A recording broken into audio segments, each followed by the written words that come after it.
পবিত্র মাহে রমজান, দিনভর রোজার পর সবাই শুধু চায় পরিবারের কাছে ফিরে একসাথে ইফতার করতে।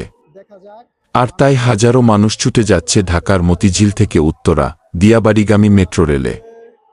দ্রুতগামী এই সেবাই যেন এখন সবার প্রথম পছন্দ, কিন্তু ভিড়ের চাপে অনেক সময় সৃষ্টি হয় বিপজ্জনক পরিস্থিতি। কেউ নামার আগেই উঠার চেষ্টা, দরজার ফাঁকে আটকে পড়া যাত্রী, এক মুহূর্তের ভুলেই ঘটতে পারে বড় কোনো দুর্ঘটনা। রমজানের ব্যস্ত সময়ে এই চাপ আরও বেড়ে যায়। কারণ আমাদের দেশের জনসংখ্যা এত বেশি যে কয়েকটি ট্রেন দিয়েই এই ভিড় সামলানো সত্যিই কঠিন।